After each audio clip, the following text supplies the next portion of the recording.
नमस्कार. मनाला अलगद स्पर्श करणाऱ्या, नात्यांच्या हळव्या छटा उलगडणाऱ्या आणि साध्या आयुष्यात दडलेले असामान्य क्षण शब्दात पकडणाऱ्या लेखकाचं नाव म्हणजे व.पु. काळे. तर आज आपण ऐकणार आहोत ऐक सखे ही सुंदर कथांची मैफिल. या कथांमध्ये तुम्हाला भेटतील तुमच्या आमच्यासारखी माणसं, त्यांच्या भावना, त्यांचे संघर्ष, त्यांचे प्रेम आणि आयुष्याकडे पाहण्याचा एक वेगळाच दृष्टिकोन. गोष्ट पहिली. एक कोणीतरी हकनाक वेडा होतो त्याची गोष्ट.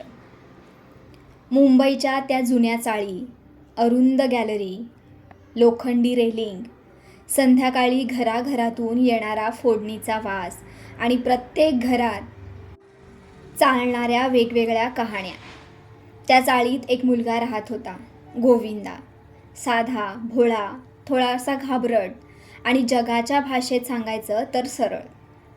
पण काही लोकांच्या आयुष्यात सरळ असणं हीच सगळ्यात मोठी शिक्षा असते. एका संध्याकाळी समोरच्या गॅलरीत उभी राहून पद्या नेहमीसारखं गाणं म्हणत होती. अंधारलं दारात, करू दे सांजवत, माझा धरून हात, कुठं नेतोस रे गोविंदा. आणि योगायोग असा की त्याच क्षणी गॅलरीत गोविंदा आला. बस, चाळीतल्या त्या रिकामटेकड्या मित्रमंडळींना विषय मिळाला. वामन, मधू, शरद, माधव सगळ्यांनी मिळून गोविंदाला घेरलं. अरे गोविंद्या, पार्टी द्या आता, पद्या तुझ्यावर फिदा झालीये, काय नशीब आहे तुझं. गोविंदा घाबरून फक्त हसत राहिला. त्याला खरंच काही समजत नव्हतं. ते गाणं, तो योगायोग की खरंच कुणीतरी त्याच्यावर प्रेम करतंय. मित्रांनी हळूहळू त्याच्या मनात एक बी पेरलं. ती तुझ्यासाठीच गाते. गोविंदा नाव तुझंच आहे ना. तुला नाही कळत, पण ती तुझ्यावर जीव टाकते. आणि भोळा गोविंदा त्या प्रत्येक शब्दावर विश्वास ठेवू लागतो. गोविंदाचं मन आधीच नाजूक होतं. लहानपणीच्या आजारामुळे तो थोडासा मानसिकदृष्ट्या कमकुवत झाला होता. घरचे त्याला खूप जपत होते. तो वेडा नव्हता, पण जगाच्या क्रूर विनोदाला समजून घेण्याइतकं कठीण त्याचं मन नव्हतं. मित्रांनी त्याला आणखी चढवलं. तिला मिठी मारावीशी वाटते का. गोविंदा लाजला, पण हळू आवाजात म्हणाला, हो. आणि मग तेवढंच पुरेसं होतं. त्या 4 मुलांसाठी आता हा खेळ झाला होता, पण गोविंदासाठी ते त्याचं पूर्ण जग बनत होतं. एक दिवस त्यांनी गोविंदाला कृष्ण बनवलं आणि पद्याला राधा. कृष्ण काय करायचा माहिती आहे? गोपिकांचे कपडे चोरायचा. त्या दिवशी भोळ्या गोविंदानं त्यांच्या सांगण्यावरून विश्वास ठेवला आणि पद्या अंघोळ करत असताना व्हेंटिलेटरमधून काठी घालून तिचा टॉवेल आणि पोलकं बाहेर काढलं. पुढच्याच क्षणी संपूर्ण चाळ हादरली. पद्याच्या मामानं गोविंदाला पकडलं, घरात ओढून नेलं. मार, आरडाओरडा, रडणं सगळं एकत्र सुरू झालं. मग गोविंदा अक्षरशः थरथरत होता. त्याला अजूनही कळत नव्हतं की त्याचं नेमकं चुकलं काय. त्या दिवसानंतर गोविंदा बदलला. तापात बरळू लागला. रात्रभर गाणी म्हणू लागला. माझा हात धरून कुठं नेतोस रे गोविंदा. आता हे गाणं प्रेमाचं नव्हतं, ते वेडेपणात हरवत चाललेल्या एका मनाचं ओरडणं होतं. त्याचे आईवडील त्याला गावाला घेऊन गेले. 4 महिने पूर्ण झाले. त्याच्या सावरायचा प्रयत्न सुरू झाला. तो थोडासा ठीकही झाला. पद्याचं कुटुंब चाळ सोडून गेलं होतं. आता सगळं शांत झाल्यासारखं वाटत होतं. पण काही जखमा बाहेर दिसत नाहीत, त्या आत हळूहळू माणूस खात राहतात. गोविंदाला रेडिओचं वेड लागलं. रात्रंदिवस तो रेडिओ ऐकत बसायचा. नभोवाणीला पत्र लिहायचा. त्याचं नाव रेडिओवर आलं की तो आनंदी व्हायचा, जणू कोणीतरी त्याला ओळखतंय. घरच्यांना वाटलं की लग्न झालं की मुलगा सुधारेल. आणि एक दिवस घरावर तोरण लागलं. नवीन नवरी घरात आली. हिरव्या चुड्यांचा आवाज, नव्या संसाराचा सुगंध. क्षणभर वाटलं की गोविंदाचं आयुष्य आता खरंच बदलणार. पण संसार फक्त लग्न केल्यानं होत नाही. मनं जोडली गेली तरच संसार जगतो. गोविंदाचं मन आधीच तुटलेलं होतं. हळूहळू त्याच्या बायकोच्या चेहऱ्यावरचं हसू कमी झालं. ती गॅलरीत तासनतास शून्यात बघत बसू लागली आणि गोविंदा तो पुन्हा रेडिओमध्ये हरवला. एक दिवस घरात एक पत्र आलं, नभोवाणीच्या नावानं. त्या पत्रात धमकी होती की आता पुढे पत्र पाठवली तर तुमच्यावर कारवाई होईल. गोविंदा पुन्हा हादरला, पुन्हा वेड्यासारखं बरळू लागला. आणि मग एका दुपारी त्याची बायको शेजारच्या नानांकडे आली पत्र लिहायला. ती बाहेर गेल्यावर नानांच्या लक्षात आलं की ते पत्र ती स्वतःच लिहत होती, डाव्या हाताने, खोट्या अक्षरात. ती रडत म्हणाली, मी एकटी किती सहन करू. लग्न झाल्यापासून आम्ही खरंच जवळ आलोच नाही. ते जवळ येतात आणि घाबरून दूर जातात. त्यांना अजूनही वाटतं की पद्याचा मामा त्यांना चपलेने मारेल. आणि मग ती एक प्रश्न विचारते की जो पूर्ण गोष्टीचा आत्मा आहे, त्यांना सुधारण्यासाठी माझाच बळी का? कधीकधी एखादा माणूस वेडा जन्माला येत नाही, त्याला लोक वेडं करून टाकतात. आणि मग सगळ्यात भयानक गोष्ट म्हणजे ते करणारे लोक स्वतःला कधीच दोषी मानत नाहीत. गोष्ट दुसरी, दुर्दैवी शर्मिलेची गोष्ट. रुग्णालयाच्या त्या थंडगार खोलीत एक विचित्र शांतता पसरली होती. मशिनांचे आवाज थांबले होते. ऑक्सिजनची नळी काढली गेली. डॉक्टरांनी अजयचा हात अलगद खाली ठेवला आणि हलक्या आवाजात म्हटले, आय एम सॉरी. 3 दिवस, पूर्ण 3 दिवस डॉक्टर मृत्यूशी झुंजत होते. नवे डॉक्टर बोलावले गेले, औषधं बदलली गेली, आशा दिली गेली आणि प्रत्येक वेळी नियतीनं ती आशा हिसकावून घेतली. अजय, वय फक्त 34, हसरा, हुशार, जबाबदार आणि स्कूटर चालवण्यात पटाईत. पण कधी कधी मृत्यूला तुमची चूक लागतेच असं नाही. एक पंक्चर झालेलं चाकही पुरेसं असतं. त्या दिवशी ऑफिसला जाताना अचानक स्कूटरचं मागचं चाक फुटलं. क्षणभर तोल गेला आणि मग पुढच्याच क्षणी अजय ट्रक खाली फेकला गेला. शरीरावर मोठी जखम नव्हती, पण मेंदूमध्ये रक्तस्राव झाला होता. 3 दिवस तो बेशुद्ध पडून होता. माणूस एका क्षणापर्यंत डॉक्टरांचा असतो आणि मग त्यानंतर तो फक्त नियतीचा होतो. अजय गेला, पण त्याच्या जाण्यापेक्षा कठीण एक गोष्ट बाकी होती. ती म्हणजे त्याच्या 8-9 वर्षाच्या मुलीला, शर्मिलेला हे सांगणं. शर्मिला, छोटे केस, निरागस डोळे आणि अजूनही विश्वास असलेलं मन. तिला माहितीच नव्हतं की शेजारच्या घरी झोपली होती. निवेदक तिला घेण्यासाठी गेला आणि ती धावत आली. काका, मला आज नेणार ना? त्या एका वाक्यानं त्यांचं हृदय तुटलं. कुठे जायचंय? पप्पांना बघायला. त्या क्षणी एक मोठा माणूस आतून कोसळत होता, पण बाहेरून हसत होता, कारण एका छोट्या मुलीसमोर त्याला अजून मजबूत राहायचं होतं. तो तिला स्वतःच्या घरी घेऊन आला. घरात दुःखाचं वादळ होतं. स्त्रिया रडत होत्या, डोळे सुजले होते, पण शर्मिलेला काहीच कळू द्यायचं नव्हतं. उर्मिला, निवेदकाची मुलगी, शर्मिलेला पाहताच खुश झाली. दोघींचं खूप पटायचं. अजयने मुद्दाम आपल्या मुलीचं नाव शर्मिला ठेवलं होतं, कारण त्या दोघी एकत्र वाढाव्यात असं त्याला खूप वाटायचं. आत मोठ्यांच्या डोळ्यामध्ये पाणी होतं. बाहेर 2 लहान मुली खेळत होत्या. जीवन आणि मृत्यू एकाच घरात शेजारी बसले होते. उर्मिलेला जेव्हा कळालं की काका आता नाहीत, तेव्हा ती शांत झाली. क्षणभर तीही मोठी झाली आणि मग ती तिची सगळ्यात आवडती बाहुली घेऊन आली. नवीन, चालणारी, वाढदिवसाला मिळालेली. ही मी शर्मिलेला देणार. अगं दुसरी दे ना, उर्मिला म्हणाली. आप्पा, तुम्हीच तर म्हणता दुसऱ्याला नेहमी चांगली वस्तू द्यावी. कधीकधी लहान मुलं मोठ्यांपेक्षा जास्त समजूतदार असतात. त्यांना दुःखाचं तत्त्वज्ञान कळत नाही, पण दुःखी माणसाला काय द्यायचं हे पक्कं कळतं. त्या रात्री घरात कुणी नीट झोपलं नव्हतं. एका खोलीत अजयचं रिकामं अस्तित्व होतं, तर दुसऱ्या खोलीत शर्मिला बाहुलीला मिठी मारून झोपली होती. तिला अजूनही वाटत होतं की उद्या सकाळी पप्पा भेटतील. पण काही सकाळी कधीच पूर्वीसारख्या होत नाहीत.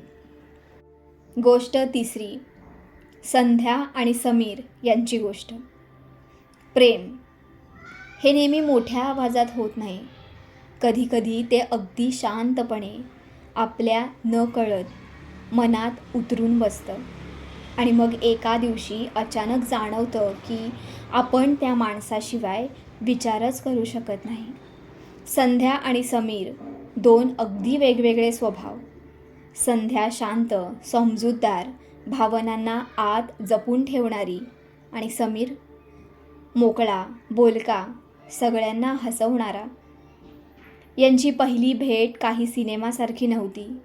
ना बॅकग्राऊंड म्युझिक, ना स्लो मोशन, फक्त एक साधा क्षण. पण काही क्षण साधे दिसले तरी आयुष्य बदलून टाकतात. हळूहळू बोलणं वाढलं. कॉलेजच्या गप्पा, चहा, कट्ट्यावरचे वाद आणि नकळत एकमेकांची सवय. समीरचं एक वेगळंच होतं. तो संध्याला हसायला शिकवत होता, कारण ती जगत होती पण मनापासून हसत नव्हती. आणि संध्या, ती समीरला स्थिर करत होती. त्याच्या धावत्या आयुष्याला एक शांत किनारा मिळत होता. दोघांनाही प्रेम झालं होतं, पण कोणीच बोलत नव्हतं, कारण कधीकधी प्रेम कबूल करण्यापेक्षा ते हरवण्याची भीती मोठी असते. एक दिवस पावसात भिजत दोघं चालले होते. समीर अचानक थांबला आणि म्हणाला की संध्या, तुला कधी असं वाटतं का की काही माणसं आयुष्यात उशिरा भेटतात? संध्या म्हणाली, पण त्या हसण्यात भीती होती, कारण तिला उत्तर माहिती होतं. हो, काही माणसं उशिरा भेटतात. इतकी उशिरा की त्यांच्यावर प्रेम करावं की त्यांना विसरण्याचा प्रयत्न करावा हेच कळत नाही. समीरचं घर, त्याच्या जबाबदाऱ्या, संध्याचं कुटुंब, समाज, सगळं मध्ये उभं होतं. आणि प्रेम ते दोघांच्या डोळ्यात होतं, पण आयुष्यात नव्हतं. एक दिवस संध्याचं लग्न ठरलं. घरात आनंद होता. नातेवाईक होते. साड्या, दागिने, गाणी, सगळं होतं. फक्त संध्या नव्हती. ती आरशासमोर बसली होती, स्वतःकडे बघत, आणि मनात फक्त एकच प्रश्न, ज्याच्यावर प्रेम आहे त्याच्याशिवाय आयुष्य जगता येतं का? समीरला बातमी कळाली. तो शांत झाला, खूप शांत. कधीकधी माणूस रडत नाही, कारण दुःख डोळ्यांच्या पलीकडे गेलेलं असतं. लग्नाच्या आधी दोघं शेवटचे भेटले. ना आरोप, ना भांडण, ना माझ्यासोबत चल, फक्त शांतता. समीर म्हणाला, जर आपण आधी भेटलो असतो ना. संध्या हलकंसं हसली. डोळ्यात पाणी होतं. नाही समीर, आपण योग्य वेळीच भेटलो. फक्त आपल्यासाठी वेळ योग्य नव्हती. त्या दिवशी दोघं वेगळे झाले, कायमचे. पण काही प्रेमकथा लग्नाने संपत नाहीत. त्या आठवणी बनून जगत राहतात. वर्षानंतर एखादं गाणं ऐकलं, एखादा पावसाचा वास आला की मन पुन्हा त्याच व्यक्तीकडे जातं. संध्या संसारात रमली. समीरही पुढे गेला, पण काही कोपरे मनात कायम रिकामे राहिले, कारण प्रेम संपत नाही. माणसं दूर जातात, पण मनात प्रेम कायम ठेवून जातात. गोष्ट चौथी, बायकोच्या अहंकारापायी संसाराला. संसार हा एका दिवसात तुटत नसतो. तो हळूहळू तडकत जातो, रोजच्या छोट्या शब्दांनी, अबोल्यांनी, आणि मीच बरोबर या अहंकाराने. जयश्री आणि सुनील बाहेरून पाहिलं तर अगदी आदर्श जोडपं. छान घर, नोकरी, मुलं, हसत खेळत आयुष्य. लोक म्हणायचे काय सुंदर संसार आहे. पण प्रत्येक बंद दरवाजामागे एक वेगळीच कथा असते. जयश्रीला स्वतःचा अभिमान खूप होता. ती हुशार होती, सुंदर होती आणि हे तिला चांगलंच माहिती होतं. समस्या तिथून सुरू झाली जेव्हा प्रेमापेक्षा स्वतःचं महत्त्व मोठं वाटायला लागलं. सुनील साधा माणूस होता. ऑफिस, घर, मुलं इतकंच त्याचं जग. पण जयश्रीला त्याच्यात कायम काहीतरी कमी दिसायचं. तुम्हाला रोमांस कळत नाही. तुम्ही कधी बदलणार आहात?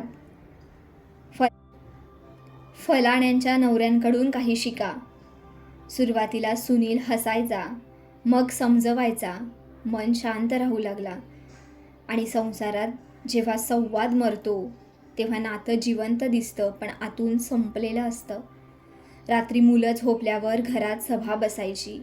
वाद, तक्रारी, जुने हिशोब आणि मग प्रत्येक वेळी जयश्री जिंकायची. पण कधी कधी जिंकत जिंकत माणूस स्वतःचं घर हरवून बसतो. सुनील उशिरा घरी आला की संशय, फोन आला की चौकशी, एखाद्या जुन्या मैत्रिणीचं नाव निघालं की भांडणं. एका रात्री जयश्री पुन्हा भांडत होती, शब्दांनी टोचत होती आणि मग अचानक सुनील शांतपणे म्हणाला, जयश्री, तू मला हरवत नाही आहेस. आपण दोघं मिळून आपलंच घर हरवतोय. क्षणभर शांतता पसरली, पण अहंकाराला शांतता ऐकू येत नाही. जयश्रीला वाटत होतं की तो कधीच मला सोडून जाणार नाही, कारण प्रेम करणारा माणूस सहन करत राहतो. पण प्रत्येक सहनशीलतेलाही एक शेवट असतो. हळूहळू सुनील घरात कमी बोलू लागला. मुलांशी खेळायचा पण बायकोशी नाही, जेवायचा पण मनाने तिथे नसलेला. आणि एक दिवस जयश्रीला पहिल्यांदा भीती वाटली, कारण तिला जाणवलं की सुनील आता रागवत नाही. रागात तरी माणूस नात्यात असतो. पूर्ण शांत झाला की तो आतून निघून गेलेला असतो. त्या रात्री आरशासमोर उभी राहून जयश्री स्वतःकडे पाहत होती. सगळं होतं तिच्याकडे, पण ज्यासाठी हे सगळं होतं तो माणूस दूर गेला होता. अहंकार हा फार विचित्र असतो. तो आधी आपल्याला जिंकवल्यासारखं वाटू देतो आणि शेवटी पूर्ण एकटं करून टाकतो. सुनील घर सोडून गेला नाही, घटस्फोटही झाला नाही. संसार बाहेरून सुरूच होता, पण दोन माणसांच्या मध्ये एक अदृश्य भिंत उभी राहिली होती आणि त्या भिंतीचं नाव होतं मी.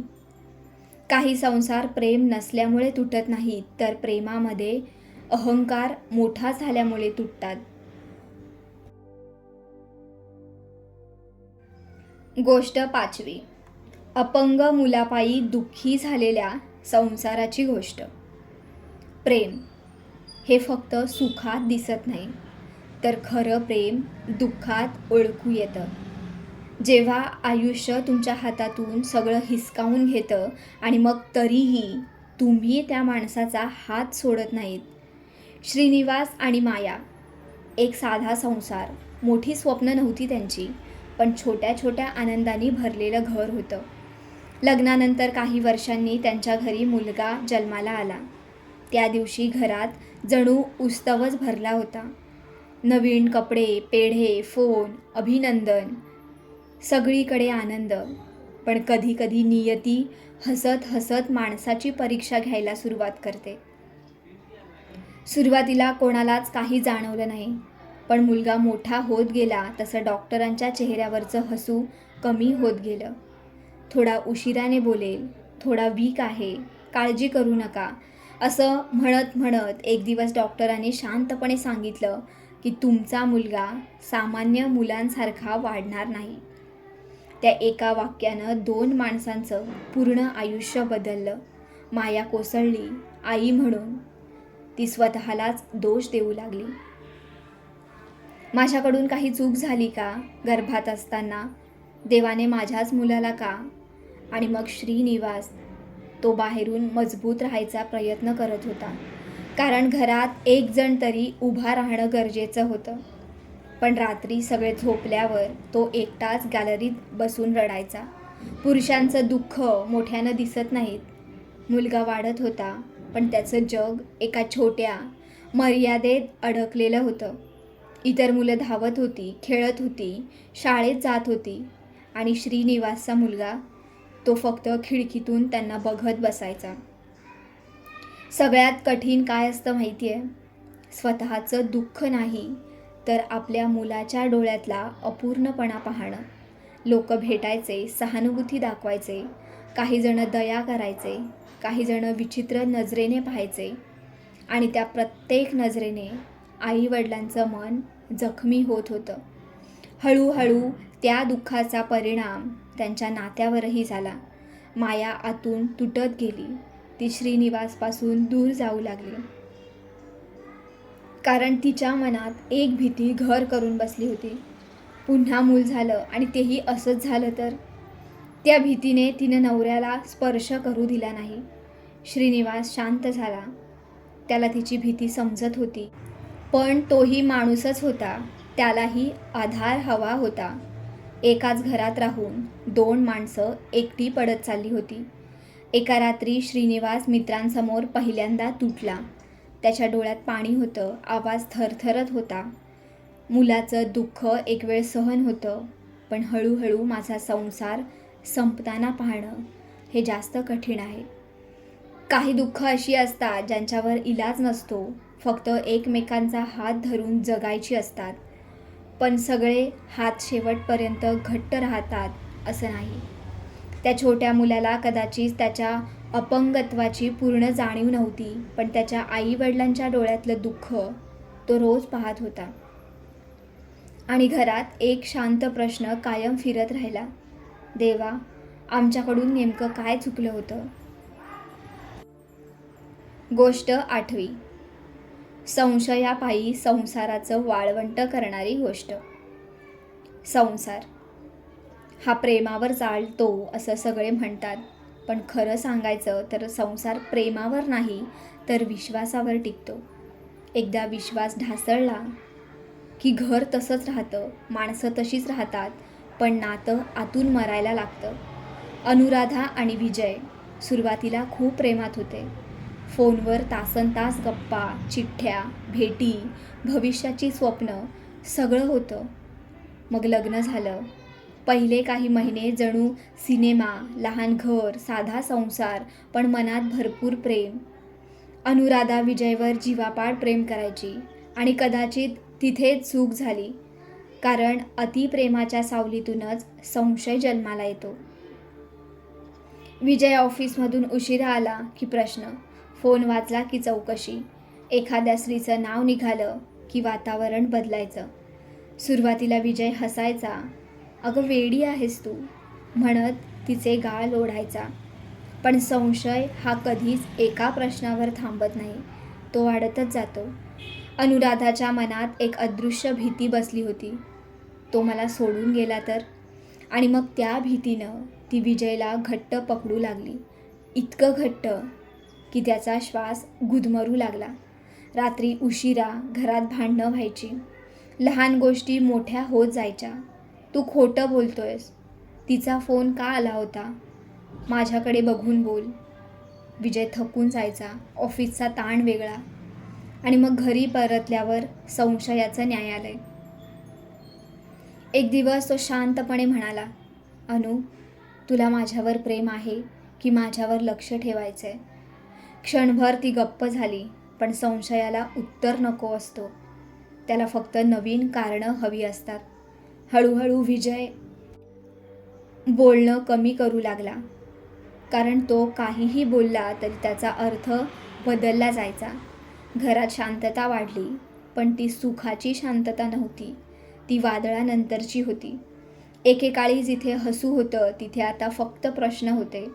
अनुराधा आरशात स्वतःकडे पाहायची आणि विचार करायची की मी इतकी वाईट दिसते का, मी कमी पडते का?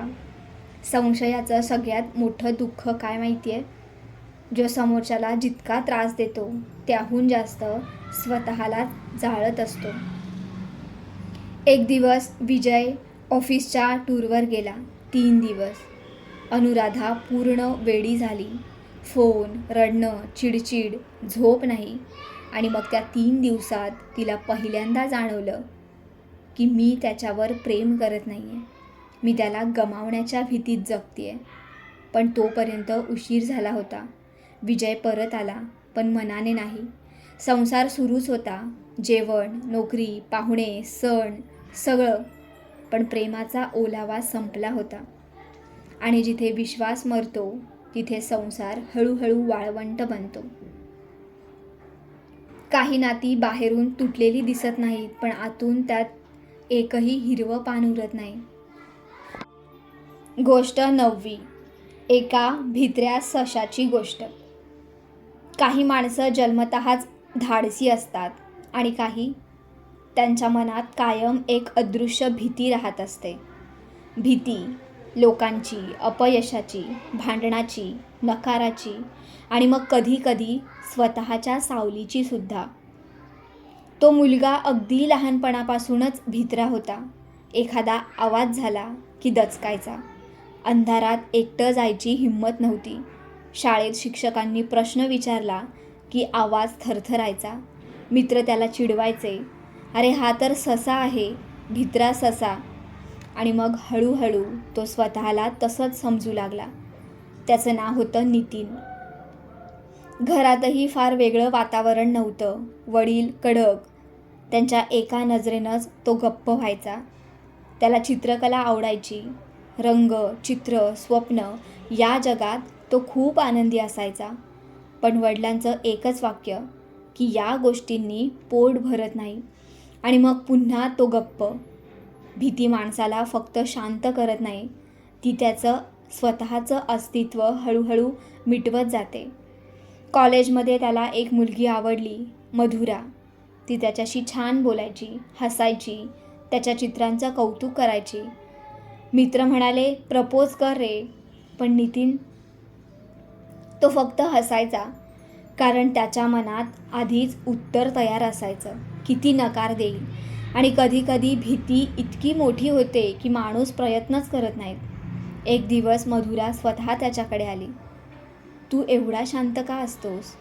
नितीन हसला, पण उत्तर दिलं नाही, कारण त्याला स्वतःलाही माहिती नव्हतं की त्याच्या आत कायम एक आवाज असायचा, तू पुरेसा चांगला नाहीस. तो प्रत्येक गोष्टीत घाबरायचा, नोकरीच्या इंटरव्ह्यूला, नवीन लोकांना, स्वतःची मतं मांडायला. आणि जग भित्र्या माणसाला समजून घेत नाही, ते त्याला आणखी घाबरवतं. एक दिवस ऑफिसमध्ये मोठी चूक झाली. ती नितीनची नव्हती, पण सगळे शांत होते, कोणीच बोलत नव्हतं. नितीनलाही माहिती होतं की सत्य काय आहे, पण त्याच्यात बोलायची हिंमत नव्हती. आणि मग त्या दिवशी दोष त्याच्यावर आला. तो घरी आला, रात्रभर झोपला नाही, आरशात स्वतःकडे पाहत राहिला. आणि पहिल्यांदा त्याला स्वतःचा राग आला. मी नेहमी घाबरतच राहणार का? भीती ही तुरुंगासारखी असते.